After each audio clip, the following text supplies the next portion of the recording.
Praise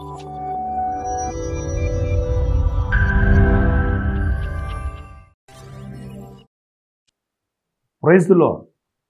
మరి ఎవరు ఎలాంటి బాధలో కష్టంలో ఉన్నా దేవుని యందు ఆనందించండి, సంతోషించండి. ఆయన నిన్ను ఆనందింపచేసి సంతోషింపచేయును గాక. దేవుడు ప్రతి ఒక్క జీవితంలో ఆయన గొప్ప మేలులు చేసేవాడు. ఎలాంటి కష్టం ఉన్నా కానీ ఆ కష్టం అన్నిటి నుంచి కూడా నువ్వు సులువుగా తప్పించుకోవడానికి ఆయన నీకు బలముని వచ్చే దేవుడై ఉన్నాడు. అపోస్తలుడు పౌలు అంటున్నారు తిమోతితో, తిమోతి ఆయన కృపయందు బలవంతుడు కమ్ము. సుశీలతో చెప్తూ అంటున్నారు, ఇదిగో మీ మాటకి దయ్యములు లోపడతాయి, వ్యాధులు లోపడతాయి, మరణము లోపడుతుంది, జీవము లోపడుతుంది, రోగములు లోపడుతున్నాయి. అవన్నీ కూడా మీకు లోపడతాయి కనుక మీరు వెళ్ళి సువార్తను ప్రకటించండి అని సుశీలతో చెప్తున్నారు. అయితే ఈ దినమున నీతో దేవుడు మీ అందరితో ఏం మాట్లాడుతున్నారంటే, ఆయన కృపను బట్టి మీరు బలవంతులుగా ఉందురుగాక. అన్ని విషయాల్లో బలం తెచ్చుకొని ఉండాలి. ఆ బలం ఎలాగైతే వస్తుందంటే, ఎలాంటి శత్రువునైనా కానీ నీవు త్రొక్కివేసేంత బలము దేవునికి అనుగ్రహించును కాక. అయితే దేవుడి వాక్యం ఇలాగ సెలవిస్తుంది. మరి లూకా సువార్త 10వ అధ్యాయం 19వ వచనంలో, ఇదిగో పాములను త్రేలును త్రొక్కుటకు శత్రువు బలవంతుడి మీద నీకు అధికారము అనుగ్రహించి ఉన్నానని దేవుడు చెప్తున్నారు. శత్రువుకి కూడా బలం ఉందంట. వాడికి బలం ఉండబట్టే అనేకుల్ని చెరబడుతున్నాడు, అనేకులు బంధిస్తూ ఉన్నాడు, అనేకుల్ని ఇబ్బంది పెడతా ఉన్నాడు, భయంకరమైన విపత్తులు తీసుకొస్తూ ఉన్నాడు. వ్యాధులని, రోగములని, ప్రమాదాలని, కుటుంబంలో కలహాలు, భార్యాభర్త మధ్యలో కలహాలు, బిడ్డలకి తల్లిదండ్రుల మధ్యలో కలహాలు, యవన బిడ్డల మధ్యలో కలహాలు, భయంకరమైన ఆస్తి తగాదాలని నరికేసుకోవడం, కొంతమంది అయితే యవన పిల్లల్ని నాశనం చేసేయడం, అత్యాచారాలు చేయడం, ఇవన్నీ కూడా అపవాది వాడి బలము చేత వాళ్ళని అలాగా ప్రేరేపింప చేస్తూ ఉన్నారు. అయితే ఈ అపవాదిని బంధించే అధికారము దేవుడికి ఉంది. ఆ అధికారాన్ని ఎవరికి ఇస్తున్నారంటే, ఆయన బిడ్డలు ఎవరైతే ఆయన నమ్ముతున్నారో ఆ బిడ్డలకి అధికారం ఇవ్వబడి ఉన్నది. దేవుడికి మహిమ కలుగును గాక. ఈ అధికారం చేత ఈ అపవాదిని ఎప్పుడైతే బంధిస్తున్నారో ఆ అపవాదిని జీవితంలో బంధించబడుతున్నాడు కనుక, ఆ బంధించే అధికారం నీ దగ్గర ఉంది కనుక ఏ ఒక్కడు కూడా నిన్ను ఏమీ కూడా చేయలేరు. మనం వాక్యం చూద్దాము. మార్కు సువార్త 3వ అధ్యాయము 27వ వచనం మనం చూసినట్లయితే, ఒకడు బలవంతుడైన వారిని మొదట బంధించితేనే తప్ప ఆ బలవంతుని ఇంట చొచ్చి వారిని సామాగ్రి దోచుకోనేరడు.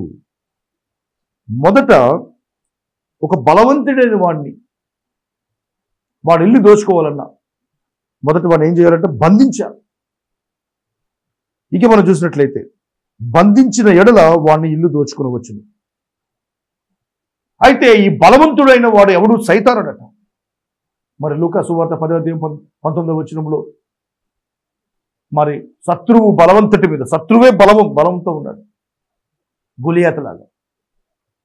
మనమేమో దావీదులాగా ఉన్నాం. అయితే దేవుడు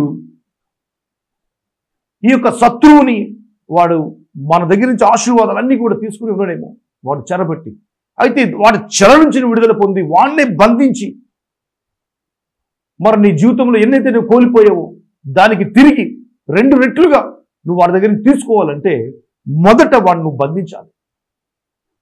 కనుక నీ జీవితంలో సైతానుడు నిన్ను బంధించి ఉన్నాడు, సైతానుడు నిన్ను చెరబట్టి ఉన్నాడు, సైతానుడు నిన్ను బాధ పెడుతున్నాడు ఎలా తెలుసుకుంటావంటే నీ జీవితంలో ఉన్న ఆ వేదన, ఆ కన్నీరు, ఆ ఇంట్లో సమాధానం లేకపోవటం, ఇంట్లో కోపాలు, దేవుని యొక్క సన్నిధి కనబడలేకపోవటం, వ్యాధులతో, భయము, ఎటు చూసినా కానీ ఏం జరుగుతుందనేది,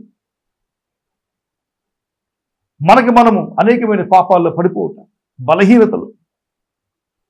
అయితే వీటన్నిటి నుంచి కూడా నువ్వు తప్పించుకోవడానికి యేసుక్రీస్తు వారు నీకు ఆయన ఆ బలవంతుని మీద దేవునికి అధికారం అనుగ్రహించి ఉన్నారు.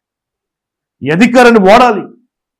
ఎప్పుడైతే అధికారాన్ని వాడుతున్నారో ప్రతి సైతానుడు నీ జీవితంలో వాడికి అనుచరులు, వాడికి దురాత్మ, చీకటి శక్తులు ఇవన్నీ కూడా బంధించబడిపోతాయి.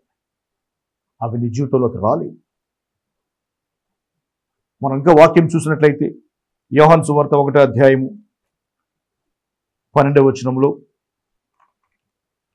ఎందరైతే తను అంగీకరించి ఉన్నారో దేవుని పిల్లలగుటకు ఆయన వారికి అధికారం అనుగ్రహించి ఉన్నారు. మరి యేసుక్రీస్తు వారు అంగీకరించిన ప్రతి ఒక్కరూ కూడా దేవుని బిడ్డలై ఉన్నారు. మరి దేవుని బిడ్డలకు ఏముందంట? అధికారం ఉంది. మరి అధికారం చేత ఆ బలవంతుడైన వాడిని నువ్వు బంధించవచ్చు. చూడండి, సీఎం కావచ్చు, ప్రధానమంత్రులు కావచ్చు, వీళ్ళు ఎక్కువ ముసలి వారిగా ఉంటారు, యవనస్తులు ఉండరు. ఎక్కువ జ్ఞానం కలిగిన వారు, మినిమం 55 సంవత్సరాల నుంచి 65, 70 సంవత్సరాలు కూడా ఉన్నారు సీఎంగా చేసేవాళ్ళు. మరి తెలంగాణ రాష్ట్రంలో చూసినట్లయితే శంషాబాద్ ఆ ప్రాంతంలో ఒక టోల్ గేట్ దగ్గర ఒక అమ్మాయిని 4 లారీ డ్రైవర్స్ కలిసి, క్లీనర్స్, వీళ్ళు ఆ అమ్మాయిని పొదల్లోకి, తర్వాత బ్రిడ్జెస్ కిందకి, తర్వాత లారీలోకి తీసుకుపోయి అమ్మాయిని అత్యాచారం చేసి మరి అమ్మాయిని చంపేసి ఉన్నారు, అమ్మాయిని కాల్చేసి ఉన్నారు. వాళ్ళు అనుకుని ఉండొచ్చు, ఇంకా మమ్మల్ని ఎవరు పట్టుకోలేరు, మేము చేసేసాం అది ఇదే. కానీ వీరు చూడడానికి సీఎం ఎలా ఉంటారు? బక్కగా ఉంటాడు. ఈయన వెళ్ళి వాళ్ళని కొట్టలేదు. వాళ్ళు బలవంతులు, ఎవనొస్తుంది వాళ్ళు. కానీ ఈయన దగ్గర ఏముంది? పవర్, అధికారం ఉంది. మరి అప్పుడు కేసీఆర్ గారు సీఎంగా ఉన్నారు, సన్నగా ఉంటాడు. ఆయన వెళ్ళి ఆయన కొట్టలేడు వాళ్ళు. కానీ ఆయన దగ్గర అధికారం ఉంది. ఈ అధికారం చేత ఆ కింద ఉన్న అధికారులకు ఒక ఆర్డర్ ఇవ్వగా మరి ఆ అమ్మాయిని బలవంతంగా వారు అత్యాచారం చేసి చంపేసిన వారిని భూమి మీద లేకుండా చేసి పడేశారు. లేరు, వాళ్ళు కాల్చి పడేశారు. మరి ఎందుకంటే అధికారము నువ్వు ఉపయోగించినట్లయితే నీతో పాటు ఉన్న దూతలు వెళ్ళి నువ్వు ఏదైతే చెప్పి ఉన్నావో ఆ పని ఆ దూతలు పనిచేస్తూ ఉన్నాయి. కనుక ఈ అధికారం తీసుకుని నీవు కూడా వాడబడాలి. దేవునికి అధికారము నీకు, నువ్వు ఈ బాధలన్నింటి నుంచి తప్పించుకోవడానికి అధికారం నీకు ఇచ్చి ఉన్నారు. ఈ బలవంతుని నువ్వు బంధించడానికి అధికారం దేవుడు ఇచ్చి ఉన్నారు. ఆ శ్రమ నుంచి నువ్వు బయటపడడానికి అధికారం నీకు ఇచ్చి ఉన్నారు. కనుక నీ ఇచ్చిన దాన్ని నువ్వు వాడకుండా, ప్రభువా నా జీవితం ఎందుకు ఇలా చేసావు, నేను ఎందుకు ఇలా ఉన్నాను, నువ్వు ఉన్నావా లేదా, ఇలాంటివన్నీ మనం చేయకూడదు. దేవుడు ఏం చెప్పి ఉన్నారు, మనం ఏం చేస్తున్నాం, వాక్యానుసారంగా మనం వెళ్తున్నామా? అది దేవుడు ఎప్పుడు కూడా, ఇదిగో మరి ఆదామవ్వ మరి వారి పాపం చేసినప్పుడు మరి వారు ఎదురుగుండానే ఆయన ఒక గొర్రె పిల్లని బలిచ్చి వారి కొరకు వారి పాపం నిమిత్తం ప్రాయశ్చిత్తం జరిగించి మరి ఆ గొర్రె యొక్క చర్మములు చొక్కాలుగా చేసి దేవుడు వారిద్దరికి ఇచ్చి ఉంది. ఆ తర్వాత మరి వారు ఎంతో ఆ యొక్క గొర్రెకి వారు ఎంతగానో కృతజ్ఞతలు చెప్పుకోవాలి. ఎందుకంటే దేవుడు వారి పాపం నుంచి తప్పించుకోవడానికి అక్కడ ఒక మార్గాన్ని తెరిచారు. నువ్వు ఇక శ్రమంలోంచి, ఆ కష్టంలోంచి, ఆ ఇబ్బంది నుంచి నువ్వు తప్పించుకుని నువ్వు బయటపడడానికి దేవుడు ఒక మార్గం అనుగ్రహించాడు. ఏంటంటే అధికారం. ఈ అధికారాన్ని ఎప్పుడైతే వాడుతున్నావో దేవుడు యొక్క అధికారాన్ని మార్గంలో నీకు సమస్తము కూడా లోబడుతున్నాయి.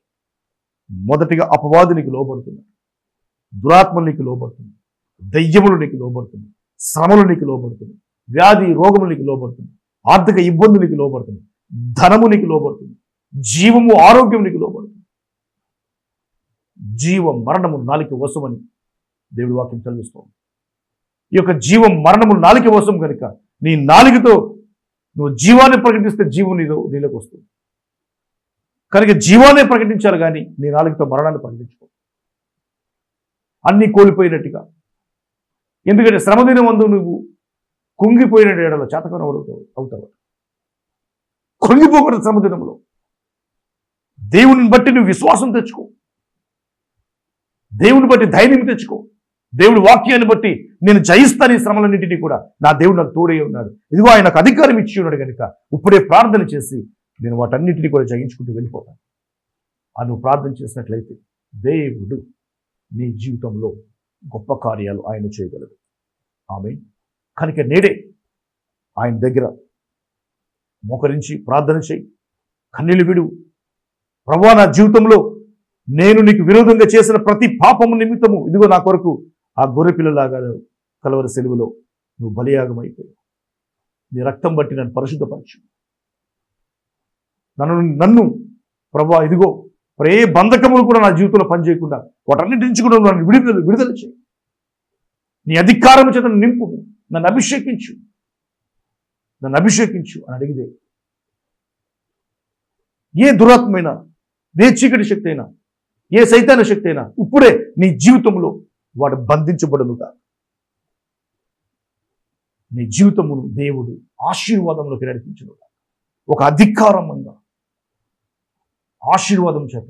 ఈ అధికారం ఎప్పుడు దాకా ఉంటుందంటే నువ్వు ఇక్కడ భూమి మీద ఉన్నంత కాలము, పరలోక రాజ్యం వెళ్ళిన తర్వాత దేవుడు ఒక్కసారి ఇచ్చింది మళ్ళీ వెనక్కి తీసుకో. కనుక ఈ అధికారం వరకు ప్రార్థన చేయి.